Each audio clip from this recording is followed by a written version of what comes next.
Monte Erebus, llamado por el dios griego de la oscuridad, hijo del caos. Este volcán cubierto de hielo ha dominado las gélidas aguas de la Antártida desde que cualquiera puede recordar, pero debido a su extrema lejanía ha sido visto por muy pocos. Pero ¿qué tal si pudieras ver esta magnífica maravilla desde la comodidad de un asiento de avión con una copa de champaña en la mano?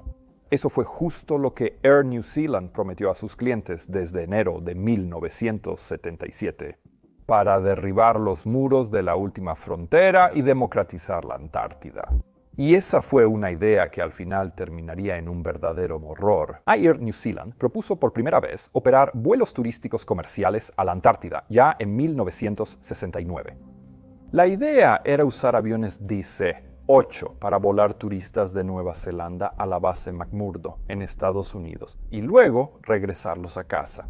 Ahora, esa idea en realidad avanzó bastante en la etapa de planificación, pero al final fue descartada porque simplemente era demasiado caro aterrizar en McMurdo para reabastecer combustible. Los DC-8 de la aerolínea, que gastaban mucho combustible, no podían hacer el viaje redondo sin parar. Pero la idea nunca desapareció por completo, simplemente quedó en espera durante algunos años, hasta que en 1976, cuando la aerolínea de bandera australiana Qantas anunció que pronto comenzarían a hacer vuelos turísticos sin escalas sobre la Antártida. Para entonces, Air New Zealand había adquirido una flota de nuevos DC-10 de 3 motores, con mayor alcance que los DC-8, y por lo tanto eran capaces de volar hasta McMurdo y regresar sin escalas. Ahora, este no iba a ser un vuelo comercial común y corriente, en cambio, esto era algo que ninguna aerolínea había intentado hacer antes. Los viajes turísticos tienen factores que los pilotos normalmente no consideramos, ya que el objetivo de esos vuelos no es llevar a los pasajeros de A a B de la manera más segura y eficiente posible, sino entretenerlos. Por lo tanto, un vuelo turístico podría implicar volar a baja altitud para darles a los pasajeros una buena vista del paisaje y mucha navegación visual.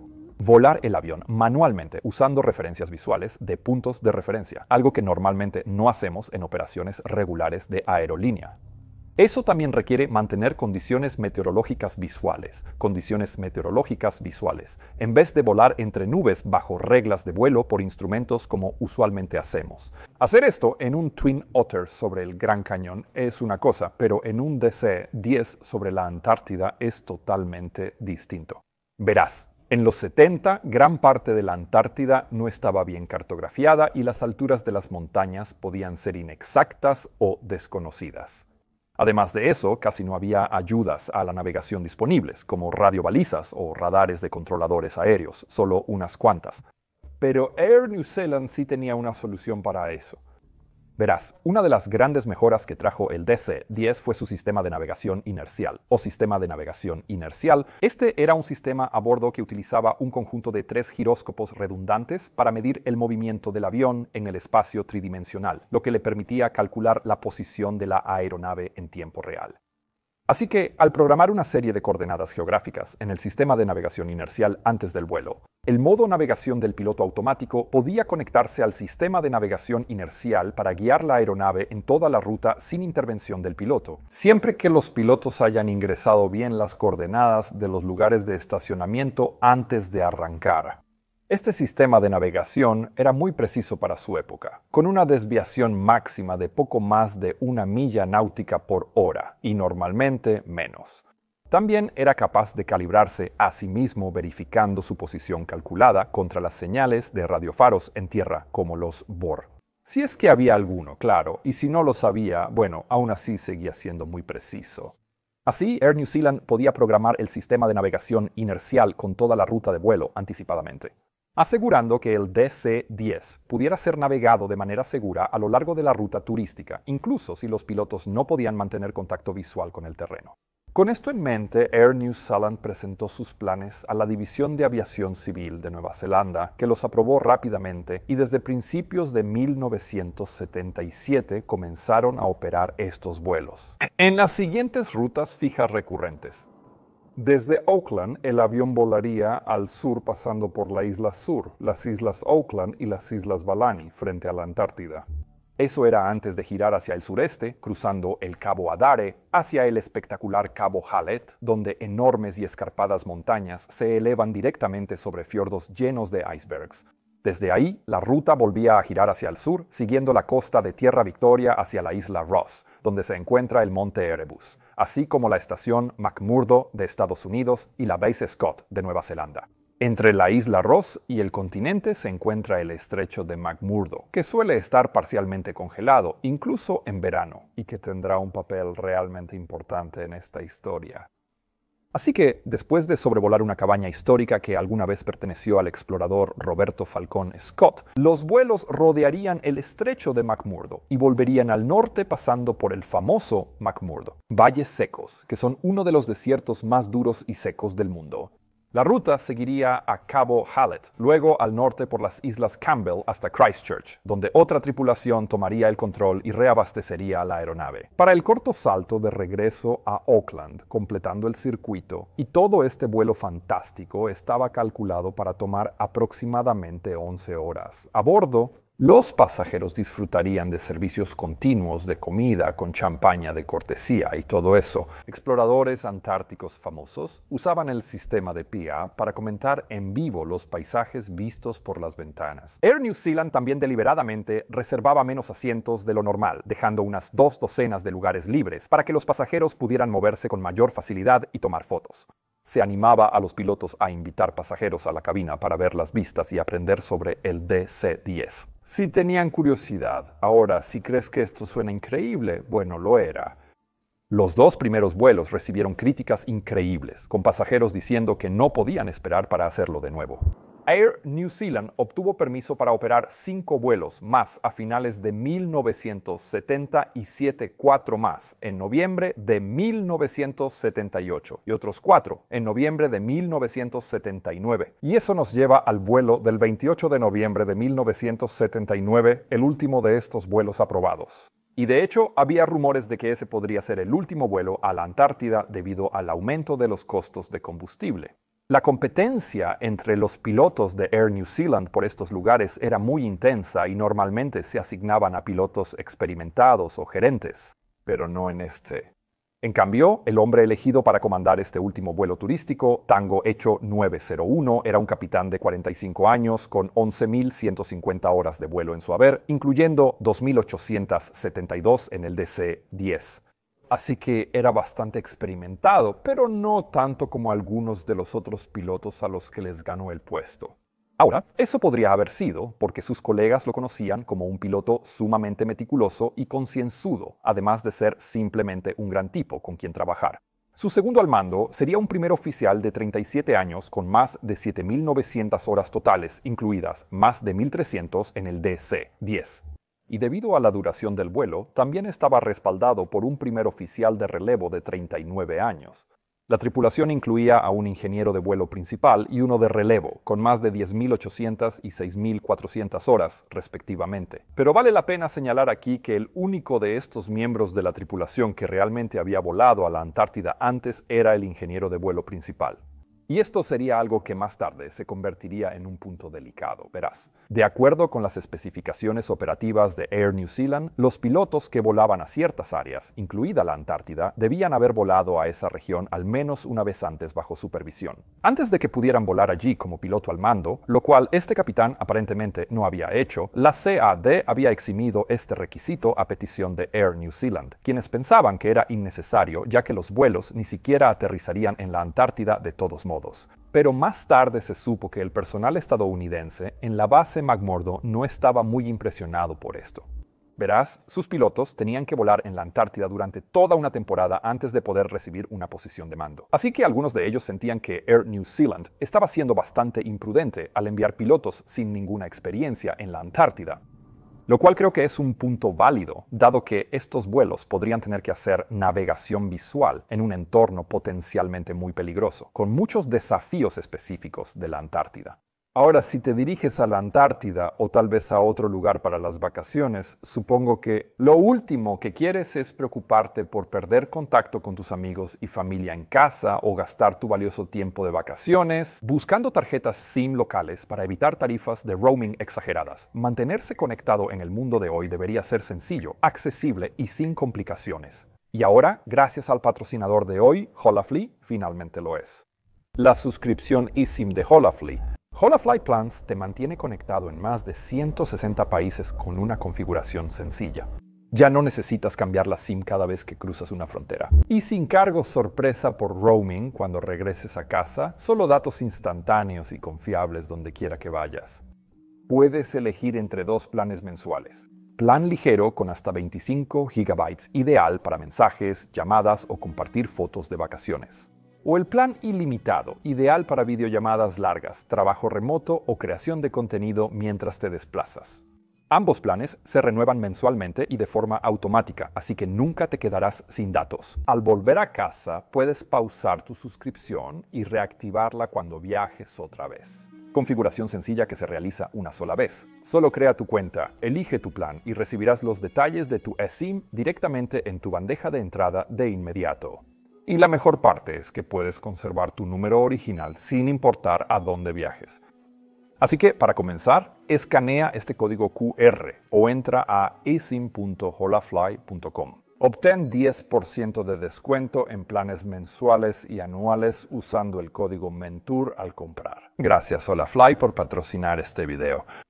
De todos modos, el 9 de noviembre, 19 días antes de que el vuelo de esta historia estuviera programado para realizarse, los pilotos asignados a la ruta asistieron a una sesión informativa dirigida por el piloto al mando de la Unidad de Autorización de Rutas de Air New Zealand. Y este resultaría ser un momento verdaderamente crucial. Pero antes de que podamos profundizar completamente en esto, necesito explicar rápidamente cómo se llevó a cabo finalmente la investigación de este accidente. Porque hay mucha controversia sobre exactamente qué sucedió y qué se dijo en esta sesión informativa y en realidad alrededor de casi todos los demás aspectos de este vuelo también. En términos muy básicos, la investigación inicial de seguridad fue realizada por la Oficina de Investigación de Accidentes Aéreos de Nueva Zelanda, o OAAI, dirigida por el inspector jefe de accidentes aéreos Ron Chippendale. Pero la OAAI tenía poca experiencia institucional entonces. Y a medida que esa investigación se prolongaba, pronto quedó claro que también sería necesaria una investigación más amplia. Por eso, el primer ministro de Nueva Zelanda nombró al juez Peter Mann como Comisión Real de Investigación Unipersonal, quien tendría el poder de llamar testigos, interrogar, recopilar pruebas y, en última instancia, llegar a conclusiones sobre lo que realmente sucedió, por qué y, lo más importante, quién fue responsable. Ahora, estas dos investigaciones finalmente llegaron a conclusiones marcadamente diferentes, no solo sobre las causas del incidente, sino también sobre algunos de los hechos básicos de lo que realmente ocurrió. Así que, a medida que avancemos en esta historia, iré mostrando más y más detalles conforme sigamos, pero por ahora solo necesitas saber que, cuando me refiera al informe Chippendale, me refiero a los hallazgos de la investigación inicial de la Oficina Australiana de Accidentes de Investigación, y cuando me refiera al informe Mahon, me refiero a los hallazgos de la Comisión Real de Investigación. Regresemos a esa sesión informativa. El objetivo de esta sesión informativa era familiarizar a las tripulaciones de vuelo con los procedimientos especiales de navegación por cuadrícula bajo los 60 grados de latitud sur. Ahora, también incluía información sobre el área a la que volarían, incluyendo un video que explicaba los procedimientos y la geografía, así como un ejercicio en simulador de 45 minutos. Ese ejercicio no incluía relieve porque el simulador no lo permitía, así que solo servía para practicar la navegación por cuadrícula.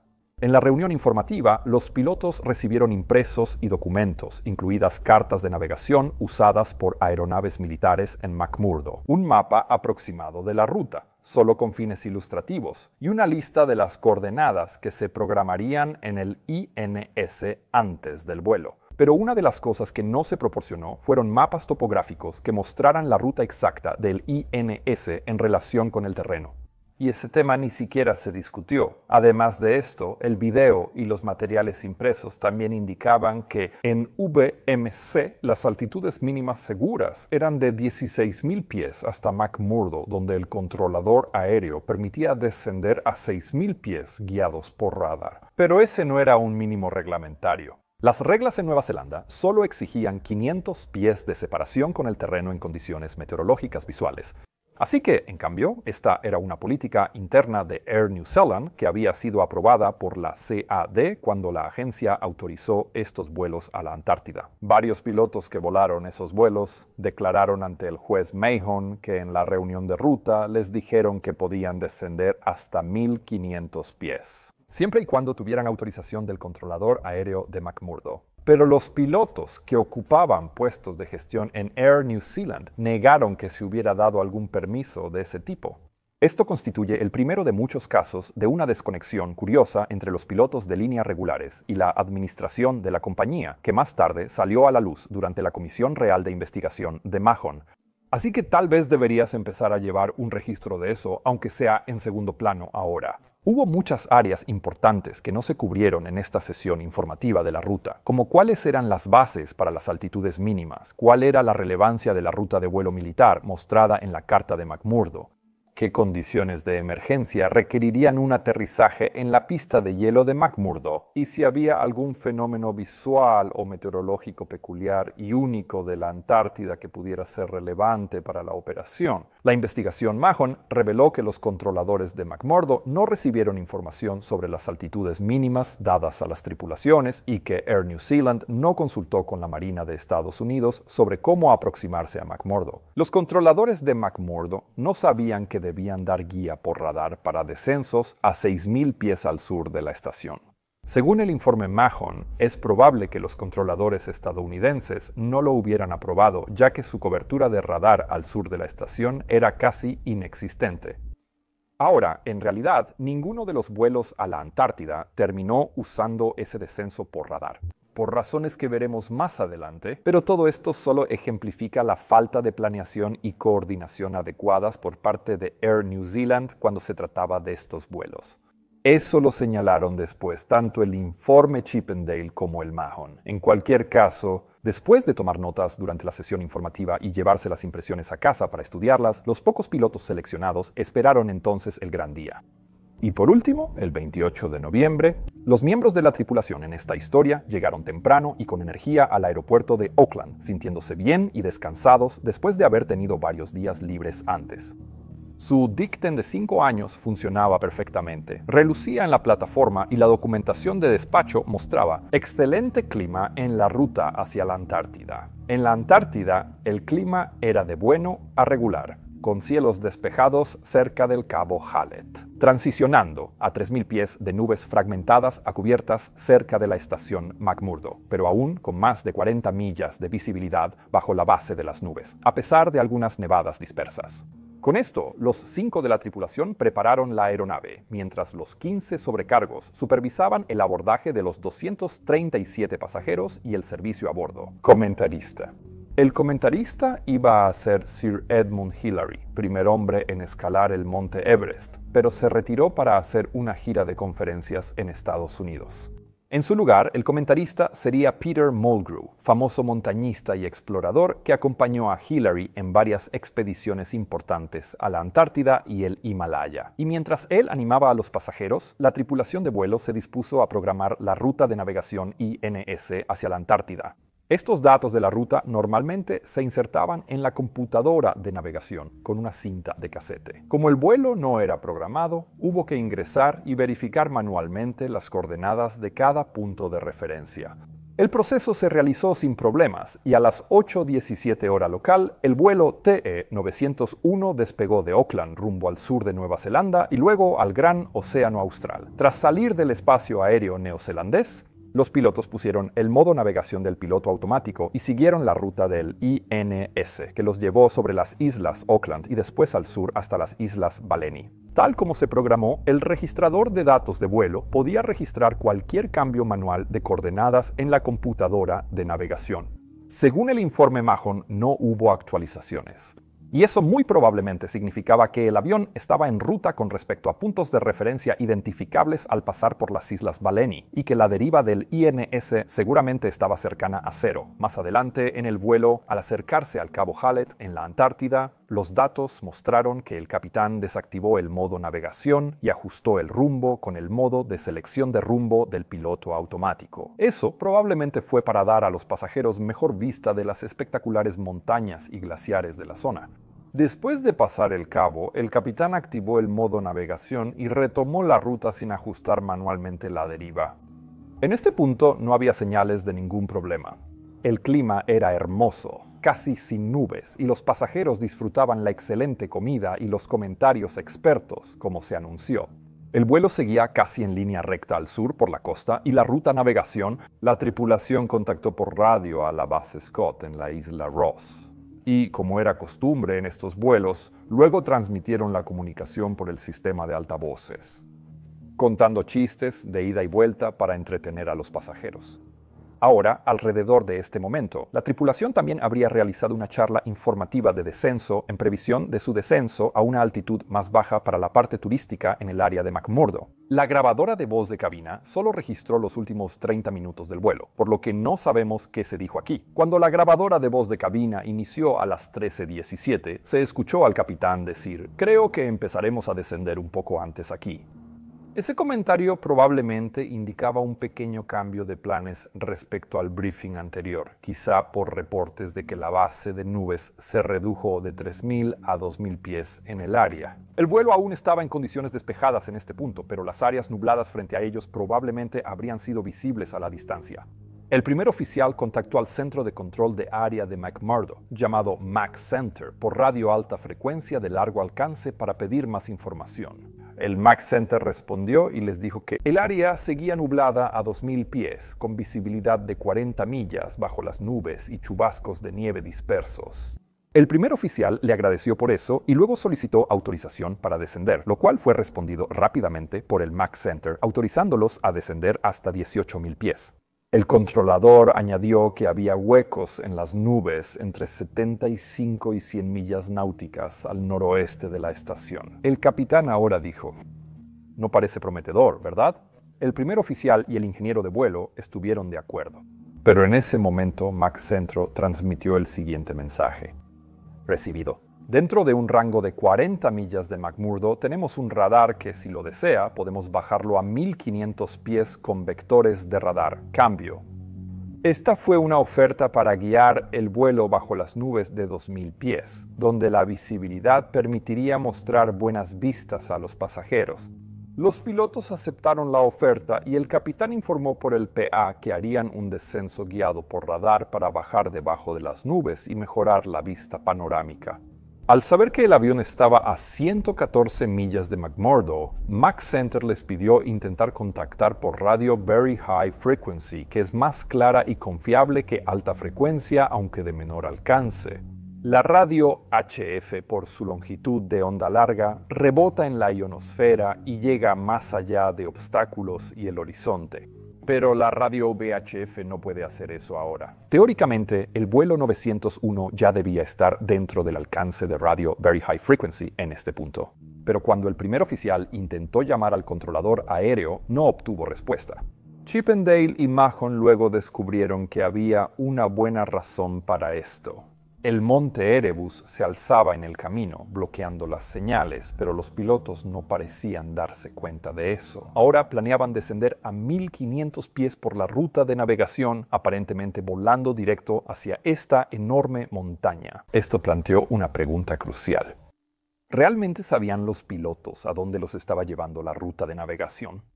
Esto fue algo que eventualmente dividiría tanto las investigaciones como a Nueva Zelanda. Verás, resulta que el último punto de ruta navegación en la ruta había sido alterado a las 2 de la mañana. El día de este vuelo, apenas 6 horas antes de que despegara, y nadie había informado a la tripulación. ¿Cómo ocurrió eso? Es una historia complicada y polémica que nos remonta a la fase inicial de planificación de estos vuelos a la Antártida. Así que quédate conmigo. La forma en que normalmente se crea una ruta navegación con INS es uniendo las coordenadas de las radioayudas terrestres para proporcionar cierta redundancia. Así que si el INS dejara de funcionar por alguna razón, esas radioayudas podrían usarse en su lugar. Pero en este caso, eso no se había hecho. Las únicas radioayudas en esta región eran una baliza no direccional, una NDB ubicada en la estación McMurdo, así como un TACAN cercano, que básicamente es un VOR militar con un DME, o equipo de medición de distancia ubicado en el mismo lugar. El DC-10 no tenía TACAN, pero podía usar distancia medida por equipo y NDB si era necesario. Las cartas del área también incluían un par de otros conjuntos de coordenadas conocidas, como la ubicación de Williams Field, la pista de hielo en McMurdo.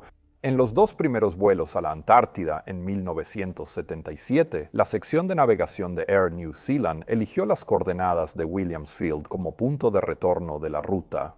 Pero cuando luego decidieron elaborar un plan de vuelo computarizado permanente ese mismo año, pensaron que sería mejor cambiar el punto final al NDB. En cambio, como dije, por redundancia. Ahora, el jefe de navegación de Air New Zealand creó una nueva lista de coordenadas desde cero, usando una hoja con Williams Field como último punto de ruta.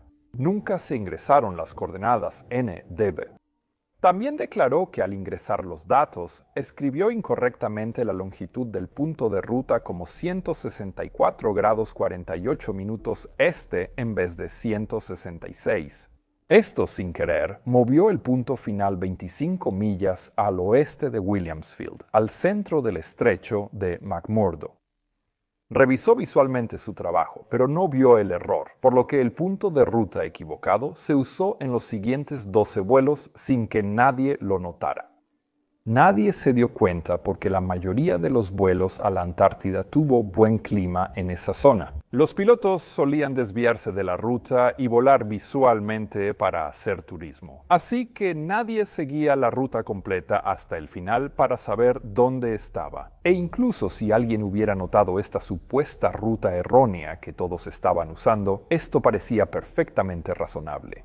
Si trazas una línea recta desde Cabo Hallett hasta este punto erróneo, esa ruta guiaría la aeronave por el centro del estrecho de McMurdo, sobre agua y hielo marino, lejos de terreno elevado. Y eso también les daría a los pasajeros una excelente vista tanto del monte Erebus al este como de las montañas de Tierra Victoria al oeste. Así que esta fue la historia que el jefe de navegación le contó a la comisión de investigación Mahon, pero la creencia personal del juez Mahon era que la sección de navegación en realidad había movido el punto final a esta ubicación a propósito. Si en vez de eso trazan una línea recta del Cabo Hallett al NDB de McMurdo, la ruta de vuelo pasaría justo sobre la cima del monte Erebus, de 12.450 pies, lo que no tiene mucho sentido por varias razones. Por un lado, habría hecho imposible que los pasajeros realmente vieran el monte Erebus, y también habría hecho que el avión pasara por una sombra de radio Very High Frequency y radar al norte de las montañas, como ya vimos. Además de eso, a la altitud mínima de Air New Zealand de 16.000 pies en ese sector. La trayectoria de vuelo potencialmente habría expuesto a la aeronave a peligros volcánicos, incluyendo columnas de vapor hirviendo y humo, así como rocas de lava que podrían ser lanzadas a miles de pies de altura. Y eso no era solo un peligro teórico, porque los registros muestran que el monte Erebus estuvo en erupción entre 2 y 10 veces por día durante gran parte de la década de los 70. Así que, en la opinión del juez Mahon, Air New Zealand no pudo haber tenido la intención de que esa fuera la trayectoria de vuelo correcta.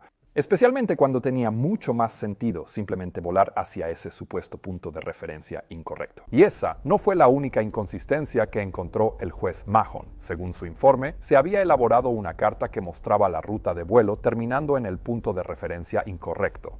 Y esa carta luego se les entregó a las tripulaciones que operaban estos vuelos. En 1978 y probablemente en 1979, el informe de Chippendale señalaba que la tripulación del vuelo 901 recibió un diagrama con una ruta directa al NDB de McMurdo. Pero la investigación de Mahon no encontró evidencia de que estos pilotos hayan visto ese mapa, y aunque lo hubieran hecho, ese mapa aún no mostraba ningún relieve en el área. Esta trayectoria con el punto de referencia incorrecto también se usó en la impresión de computadora entregada a la tripulación del vuelo 901 en la sesión informativa que te mencioné antes.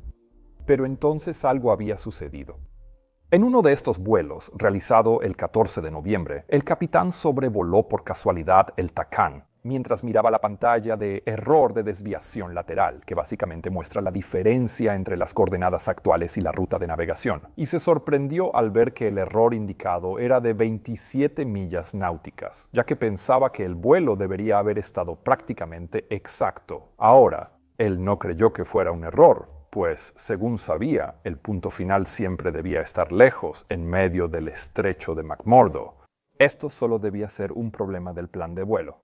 Pensó que los futuros pilotos debían saber que el punto final no estaba en la estación como se indicaba, así que después de aterrizar llamó al gerente de operaciones de línea de la flota DC-10 y les sugirió esto. Ese capitán declaró después que le preocupaba que los pilotos confundieran esa distancia con un error de deriva del INS, lo que considero muy razonable. Pero el gerente de operaciones de línea le dijo a la investigación Mahon que entonces malinterpretó esta llamada. Pensó que el capitán quería mover el punto final del NDB al Tacán, algo claramente distinto. Verás, la Marina de Estados Unidos anunció que retiraría el NDB y dejaría de darle mantenimiento. El gerente de operaciones de línea tenía motivos para pensar que el NDB ya no debía usarse como punto final. Y probablemente con eso en mente simplemente decidió mover las coordenadas del punto final al Tacán, pero no comprobó la ubicación real de las coordenadas finales. Antes de eso, y como no tenía idea de ese error tipográfico anterior, pensó que las coordenadas siempre habían estado en el NDB, que estaba a solo unas 2 millas del Tacán, lo que significa que el efecto en el plan de vuelo sería insignificante. Lo que no entendía era que, en realidad, este cambio movería el punto de referencia final, unas 27 millas náuticas completas, cambiando por completo la trayectoria de vuelo con enormes implicaciones. El cambio se hizo a las 2 de la mañana del 28 de noviembre y se añadió a la lista de coordenadas entregada a los pilotos esa mañana, quienes luego las ingresaron manualmente en el sistema de navegación inercial.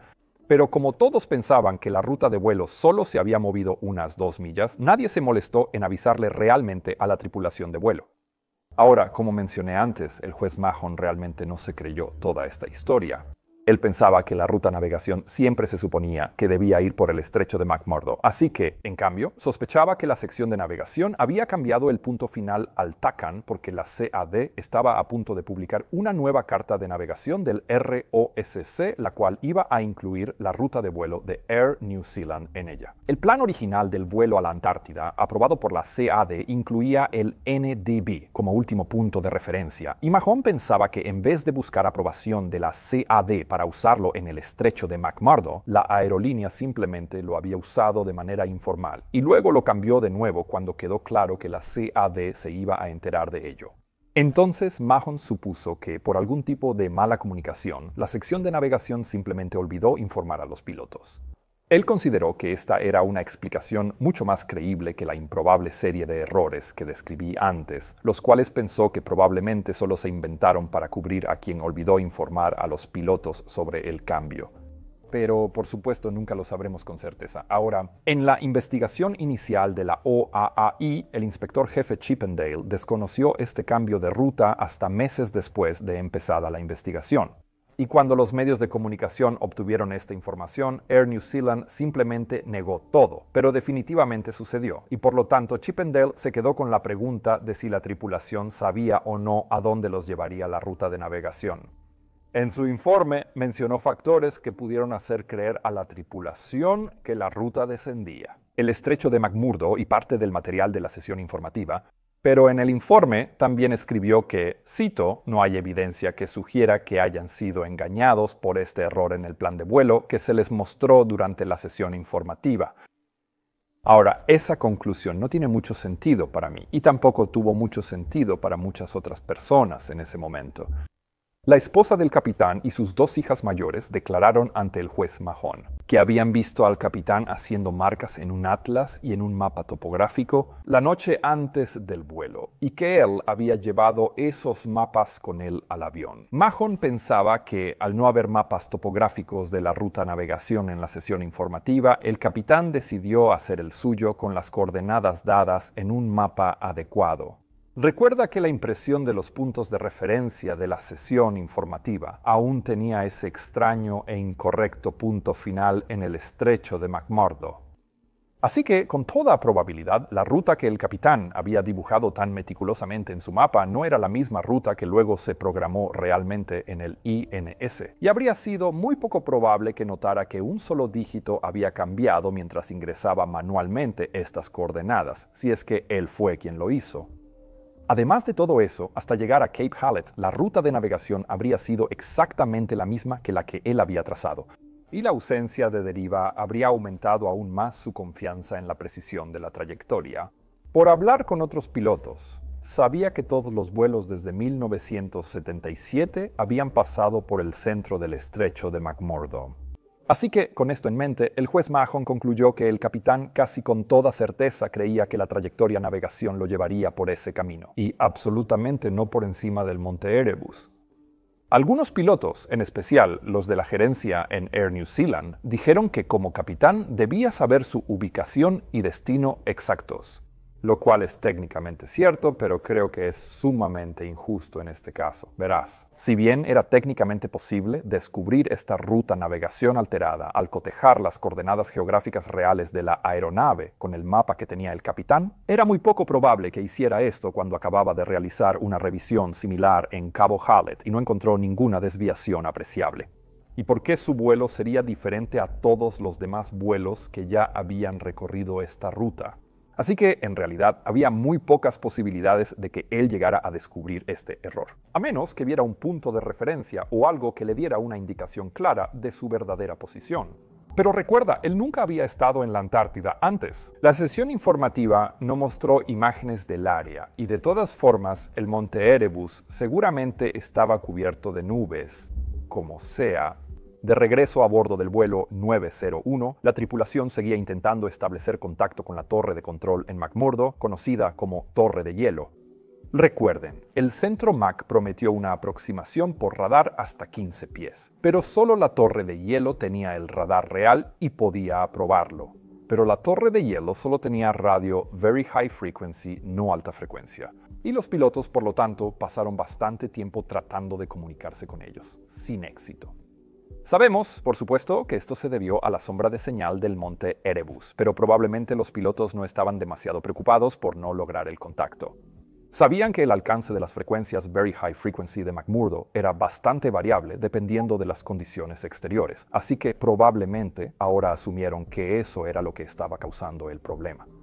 Mientras tanto, algunos pasajeros visitaban la cabina de vuelo y en la grabadora de voz se oía una conversación constante entre ellos, la tripulación fuera de servicio y el comentarista.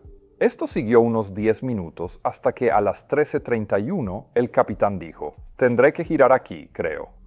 Eso fue seguido por una respuesta ininteligible, a lo que él agregó: «Bueno, en realidad está despejado aquí afuera si descendemos». Luego pidió al primer oficial llamar al centro Mac por alta frecuencia para solicitar mayor descenso, ya que tenían contacto visual con el suelo y podían girar si era necesario. El capitán probablemente quiso decir que, mientras mantuviera contacto visual con el suelo, podría descender bajo las nubes sin radar y sin riesgo de chocar con la torre de hielo.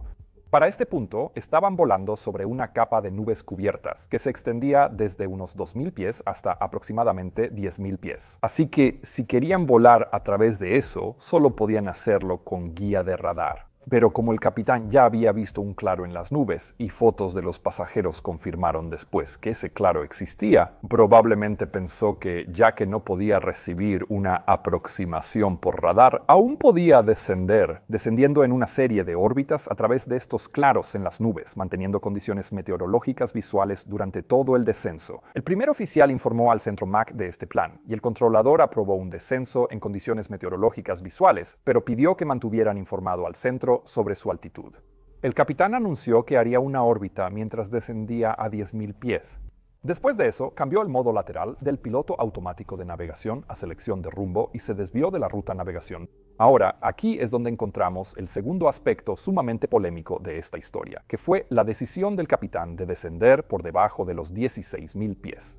Como recordarán, Air New Zealand tenía un mínimo aprobado por CAD de 16.000 pies al norte de McMurdo y luego 6.000 pies al sur de la estación. Con aproximación por radar, ambos temas cubiertos en esa sesión. Algunos pilotos que asistieron a esas sesiones informaron a la Comisión Real que se les dijo que podían descender hasta el nivel autorizado por el controlador aéreo de McMurdo. Bueno, durante su investigación, el inspector jefe Chippendale no estaba al tanto de estas acusaciones, así que, en lo que a él respecta, la decisión del capitán de descender por debajo de 16.000 pies en este punto fue una violación intencional de los procedimientos operativos estándar. De hecho, más tarde señalaría esta decisión como la causa probable del accidente, para frustración de muchos. Pero la investigación de Mahon determinó que probablemente no era tan sencillo. Descubrió que casi todos los vuelos antárticos de Air New Zealand bajaron de 6.000 pies. Y aún peor, creía que la gerencia de Air New Zealand había aprobado tácitamente esta práctica y luego ocultó esa información a Chippendale. Pilotos antárticos anteriores admitieron haber descendido más bajo, incluso uno con alto cargo en la gerencia de Air New Zealand. Y la mayoría de ellos también creía que no habían violado ninguna política de la empresa al hacerlo. La gerencia y ejecutivos de Air New Zealand lo negaron rotundamente, pero Mahon señaló que el vuelo a baja altitud en estos vuelos a la Antártida era de conocimiento público, ya que muchos relatos de pasajeros mencionaban volar a altitudes muy por debajo de 6.000 pies. Un ejemplo destacado fue una carta que el presidente de McDonnell Douglas envió al director general de Air New Zealand, Maury Davis, su amigo personal. Después de volar en uno de estos vuelos a la Antártida, el presidente de McDonnell Douglas escribió una reseña entusiasta de la experiencia, en la que mencionó la vista de la Antártida desde 3.000 pies.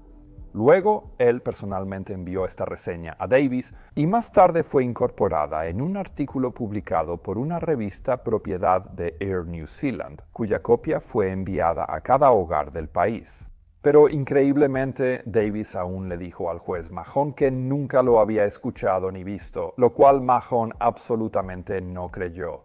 Pero hay que decir que, en opinión de Mahon, 1.500 pies era una separación de terreno perfectamente razonable para un vuelo turístico en condiciones visuales.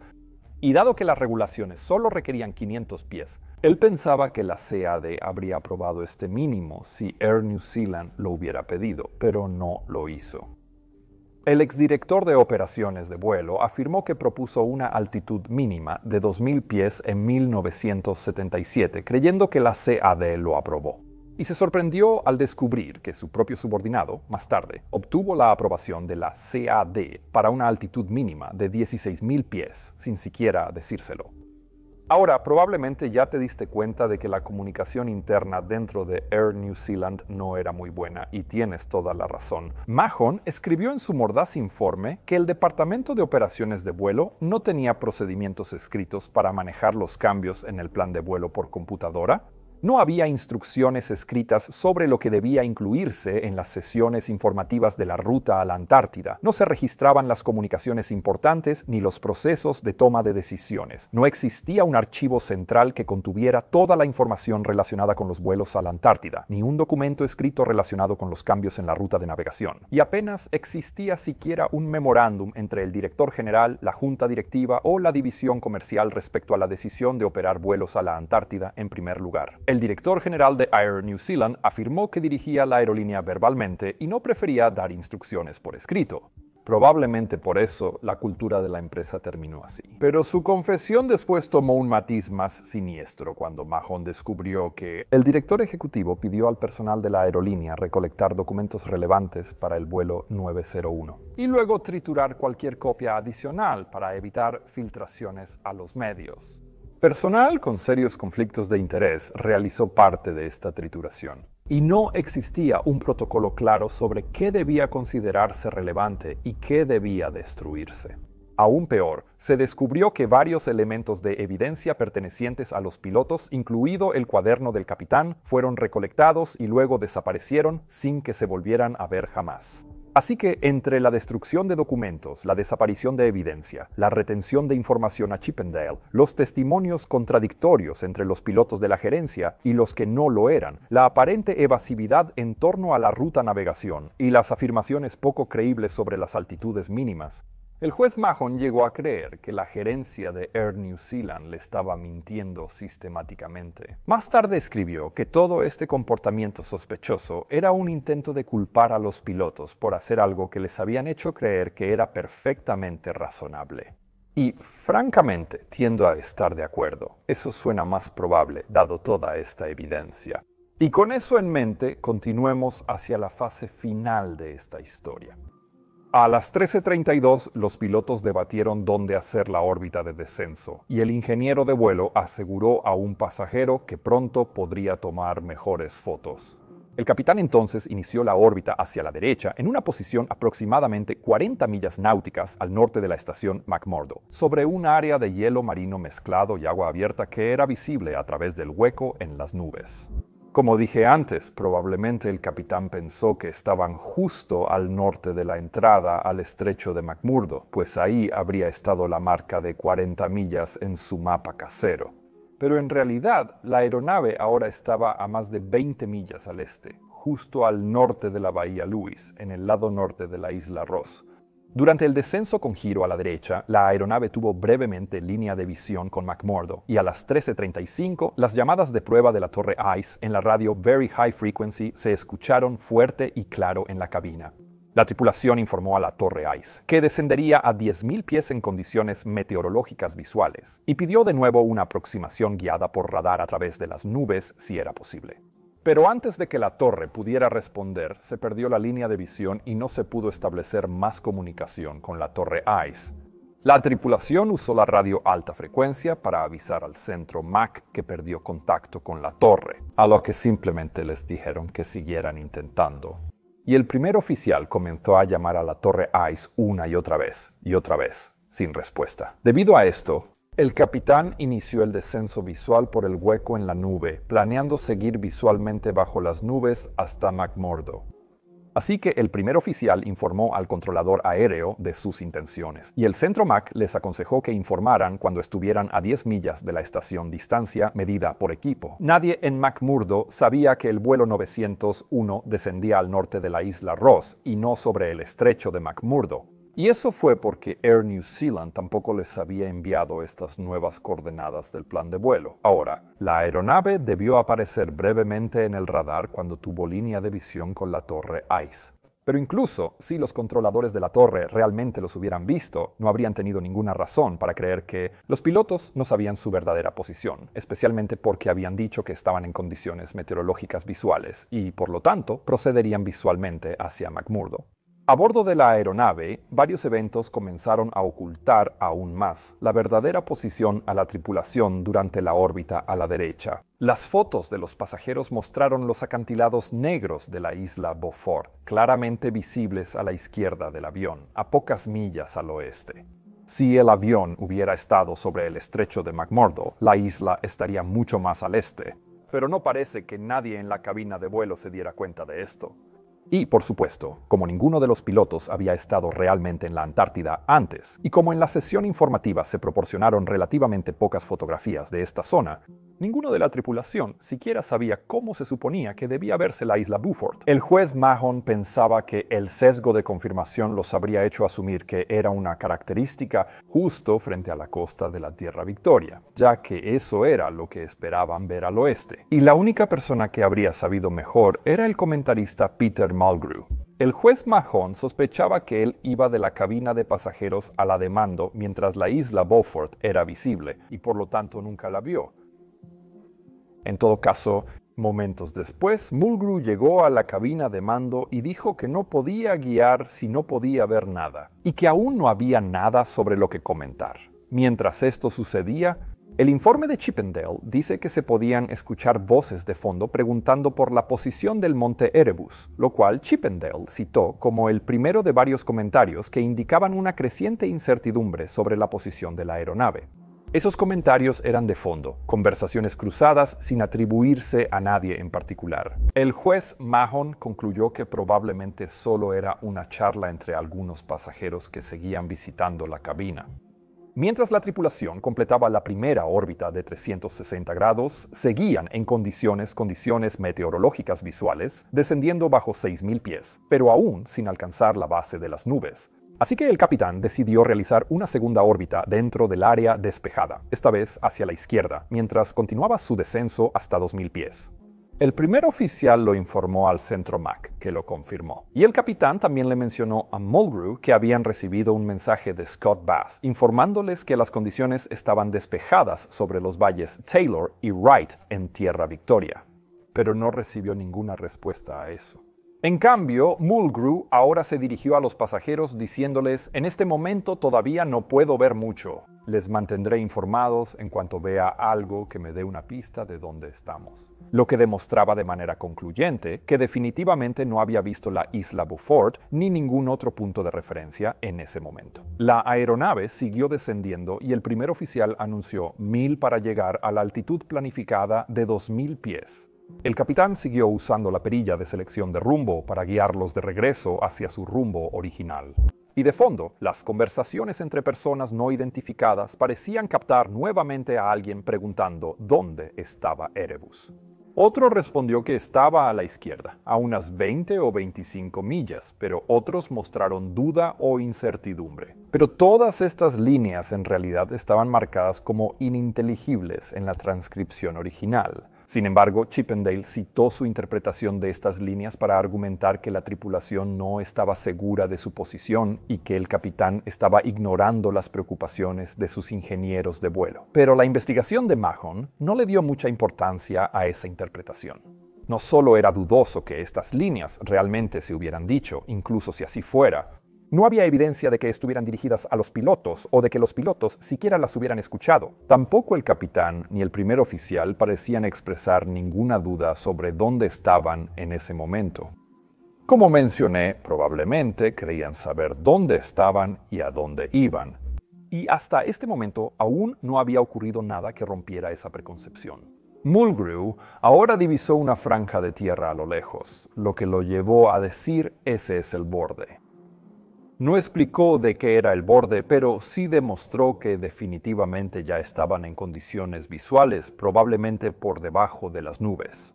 A las 13:47, con la aeronave ahora acercándose a su rumbo original, el capitán volvió a activar el modo navegación para retomar la ruta de navegación. Y eso realmente debería ser el clavo final en el ataúd para cualquier argumento. Decir que él sabía a dónde los llevaba la ruta o que tenía alguna duda al respecto. Mira, como piloto es súper importante no ser solo un esclavo de la pantalla de navegación. Es nuestro trabajo saber a dónde nos está llevando el piloto automático, incluso cuando estamos volando una ruta preprogramada. Así que si sé que la ruta programada me llevaría hacia terreno elevado, o si no sé a dónde me llevará, simplemente no usaría esa línea de ruta, hasta que eso se confirme, sobre todo no por debajo de la altitud mínima de seguridad. El juez Mahon y yo estamos totalmente de acuerdo. La única explicación sensata aquí es que el capitán estaba completamente convencido de que la ruta navegación ahora lo llevaría sobre las aguas abiertas del estrecho de McMurdo. Básicamente no hay ningún escenario en el que él hubiera activado este modo si hubiera sabido que el monte Erebus se alzaba a 10.000 pies sobre ellos, justo enfrente en esa misma ruta. Existe una idea errónea de que el vuelo 901 seguía volando entre nubes desde este punto, pero tanto Chippendale como Mahon descubrieron que este no era el caso.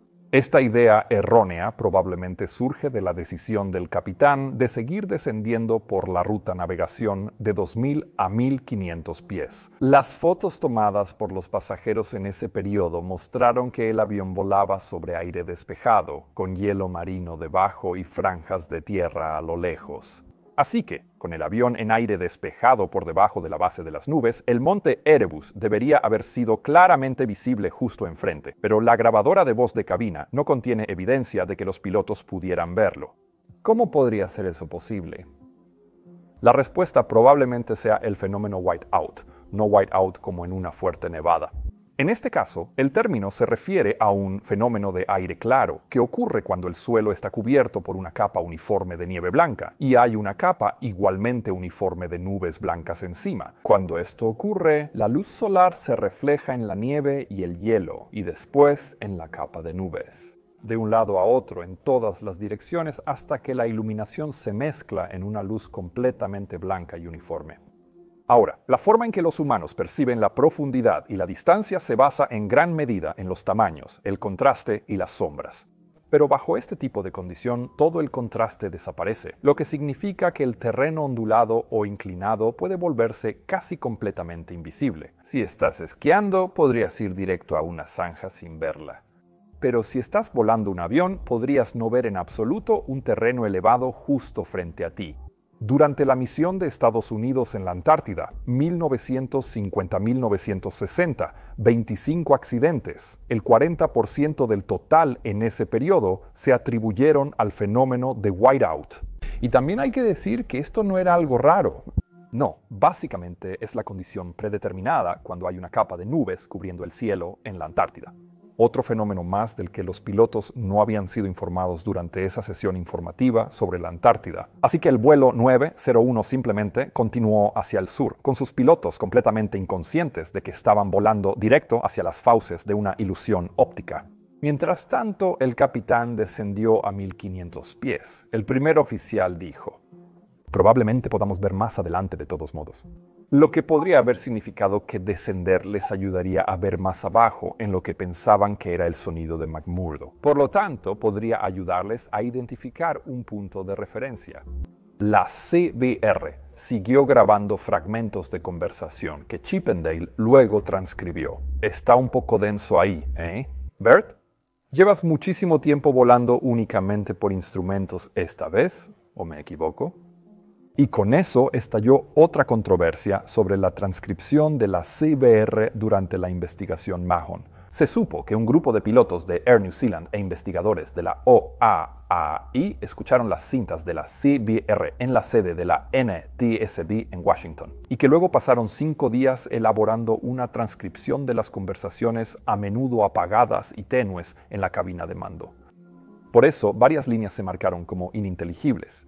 Pero más adelante en la investigación, el inspector jefe Chippendale llevó la CBR al Reino Unido y consultó con algunos expertos analistas de audio allá, quienes le ayudaron a completar esta transcripción. Se hicieron un total de 55 adiciones y cambios, ninguno de los cuales fue revisado por el equipo original de transcripción, ni por nadie con conocimiento de la tripulación, el DC-10 o las operaciones de Air New Zealand. Ambas líneas que acabo de mencionar estaban entre las que fueron añadidas después por Chippendale. Y luego usó esas líneas para sugerir que había una creciente alarma sobre las condiciones meteorológicas entre los ingenieros de vuelo en la parte trasera de la cabina. Pero el juez Mahon determinó que ninguna de estas líneas era inteligible, ni siquiera se parecía a lo que estaba escrito, lo cual probablemente se ejemplifica mejor por el hecho de que nadie en la cabina fue nombrado. But Mahon escribió que el propio Chippendale fue afectado por el sesgo de confirmación y que por lo tanto interpretó estas líneas ininteligibles de una manera consistente con su idea preconcebida de lo que estaba ocurriendo.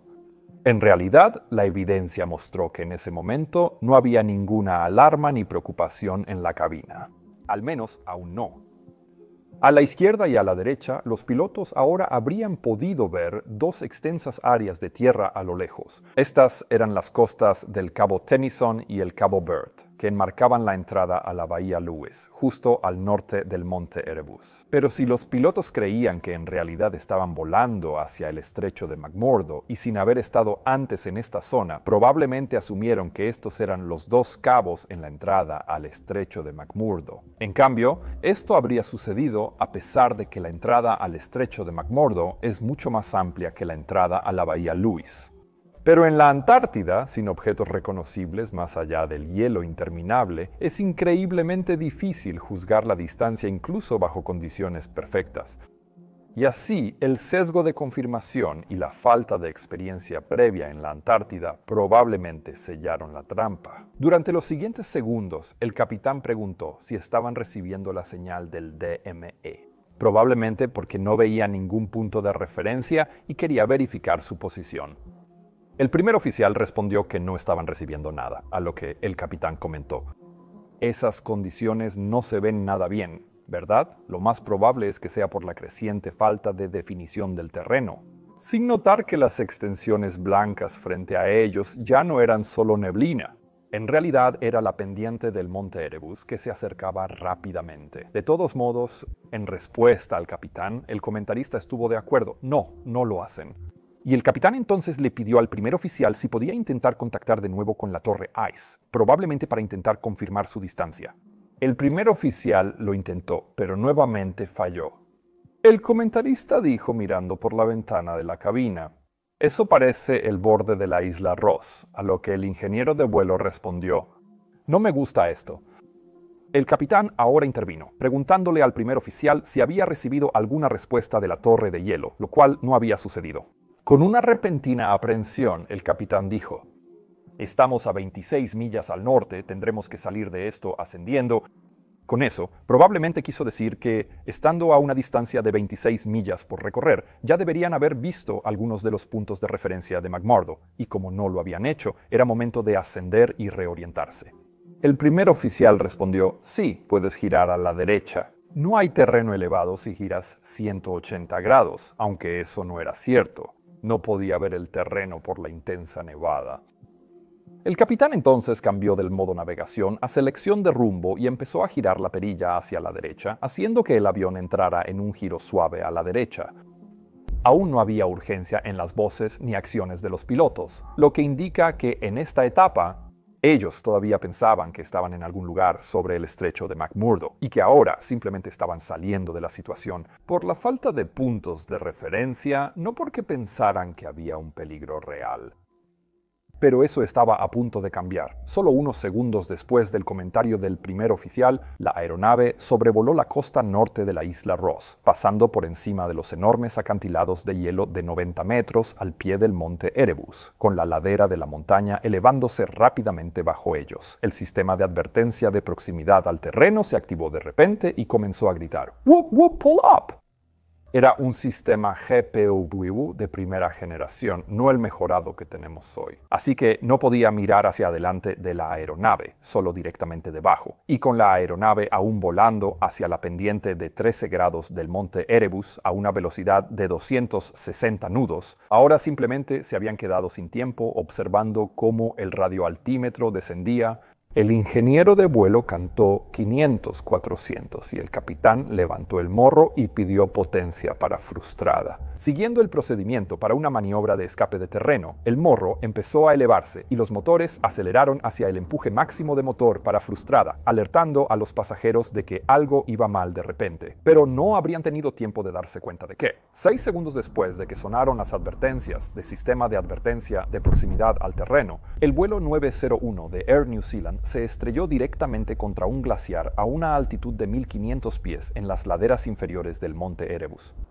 El brutal impacto destrozó completamente la aeronave, enviando enormes piezas del DC-10 rodando por la ladera inclinada de la montaña, rodeadas de llamas que salían de los tanques de combustible rotos.